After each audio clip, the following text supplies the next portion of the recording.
Cecilia. So far this year, 6 top White House staffers have resigned. The president says there are more names to come. Why are so many people leaving this administration? Look, this administration has had a historic first year. We're going to continue to do great things.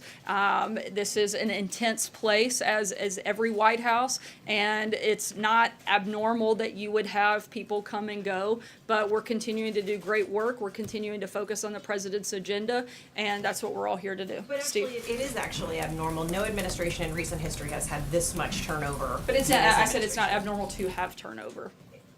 If this is not the definition of chaotic, how would you describe what's happening in these recent weeks? If it was, then I don't think we would be able to accomplish everything that we've done.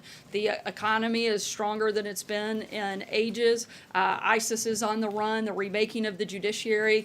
Jobs are coming in at record numbers. There are historic things that have taken place in the first year. Sounds like a very functioning place of business to me. Jeff. Sarah, you've said repeatedly that we've addressed our feelings on that situation in regards to the Stormy Daniels payment, but specifically, can I ask, did the president approve of the payment that was made in October of 2016 by his longtime lawyer and advisor, Michael Cohen? Look, the president has addressed these directly and made very well clear that none of these allegations are true.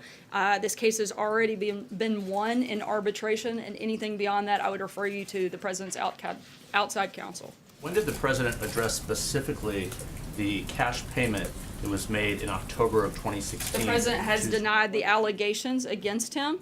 And again, this case has already been won in arbitration. Anything beyond that, I would refer you to outside counsel. Did he know about that payment at the time, though?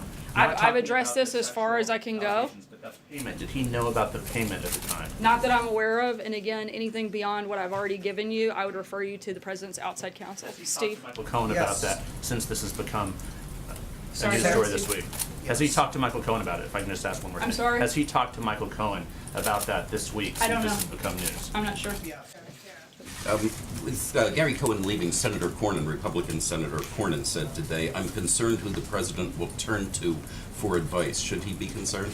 No, the president's got a number of very accomplished, smart, capable people around him, and he is going to continue to lean on a lot of those people. But at the end of the day, the American people voted overwhelmingly for President Donald J. Trump. They voted for his policies, his agenda, and for him to be the ultimate decision maker. And I think that everyone can rest assured in the American people's choice on that front, and that they've made the right one. Follow up on Gary Cohn. The president has often touted the strength of the markets. There has been some volatility today. The U.S. markets opened down, so did the Asian markets. Is he concerned about the volatility in the markets in the wake of Gary Cohn's resignation announcement? The president's focused on long-term economic goals. The economy is still infinitely stronger today than it was when the president took office. We're going to continue to fight for strong economic policy, job growth, wage growth, and certainly an increased number of people that are working in this country. Again, specifically some of the actions that you're going to see through the announcement later this week. Isn't the message from the markets, though, that they're concerned about Gary Cohn's departure and what it might mean for the stability of this White House and the U.S. economy? I think if you look at the overall message of the markets, it's that we're doing much better under President Trump than we were doing before he took office. And the president called Gary Cohn a rare talent. Does that mean that he's open to having him come back in some other capacity, perhaps a cabinet level role? Certainly they maintain a strong relationship and are going to continue that relationship, and certainly Gary will continue to be an advocate for the president in a number. I'm not closing the door.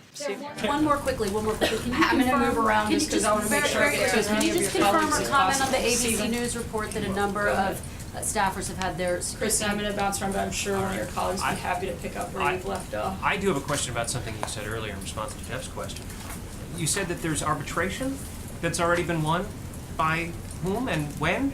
By the president's personal attorneys, and for details on that, I would refer you to them.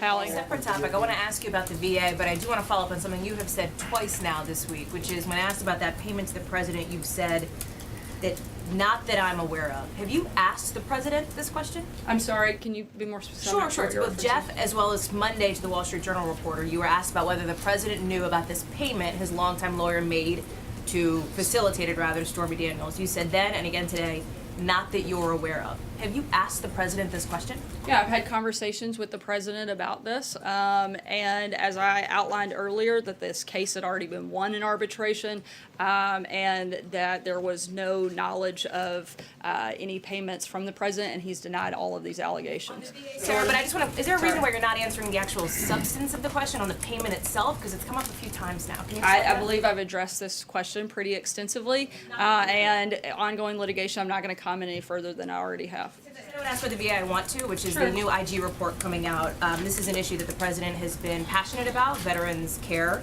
It finds that Secretary Shulkin was a part of failed leadership at the VA. So why is he still a part of this administration? Look, Secretary Shulkin has done a great job, as I outlined on Tuesday, a number of the things that have been approved upon at the VA under his leadership. We're proud of the work that we've done, and we're going to continue to do everything we can to protect the veterans and help veterans in this country. It's something that the president talked about extensively on the campaign and has directed Director Shulkin to take a aggressive approach, and he's done that since becoming secretary. April. This president was a businessman before he became a politician. And understanding business, if there's high turnover in a business, it's considered a management issue at the top. What's the issue here? I don't believe there is one. I think that's why the first year of the administration has been so successful.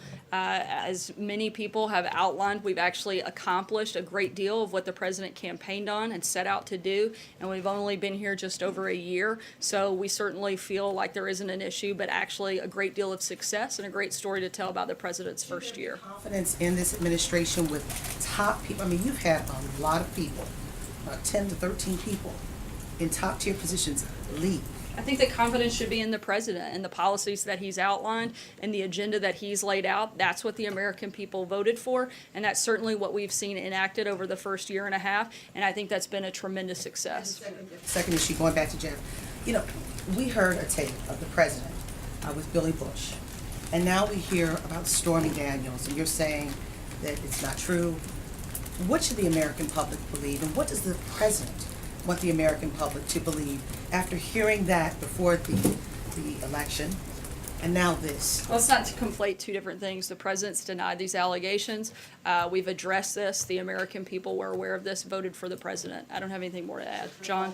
Given the president's criticism of the Attorney General in the past for referring matters to the IG, does he then concur with several of the GOP congressmen who are calling for a second special counsel to look into FISA abuse in the Department of Justice? The president's made clear that he has significant concerns about the current FISA process. Nothing makes the problem of FISA more clear than both the Democrat and the Republican memos that outlined that. The FBI used political campaign material to get a warrant to spy on American citizens.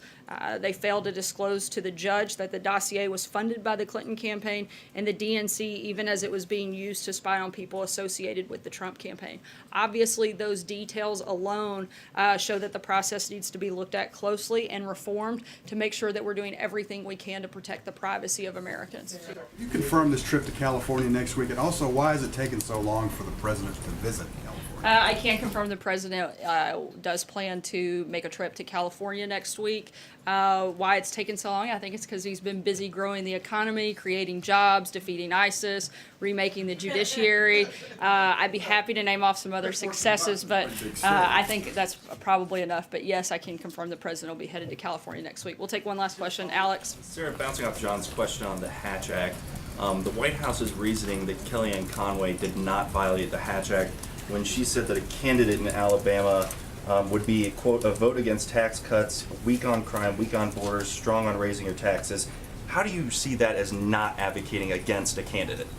She didn't advocate for or against the election of any particular candidate. She simply expressed the president's obvious position specific to policy, that he have people in the House and Senate who would support his agenda. I don't think it should be a secret to anybody that the president is going to want people both in the House and Senate that are going to help push forward policies that he supports and push forward policies and his agenda. In fact, Kellyanne's statement actually shows her intention and desire to comply with the Hatch Act, as she twice declined to respond to the host's specific invitation to encourage the people of Alabama to vote for that Republican. Thanks so much, guys. We'll see you tomorrow. Sarah, are you saying that Ever made an allegation against the president?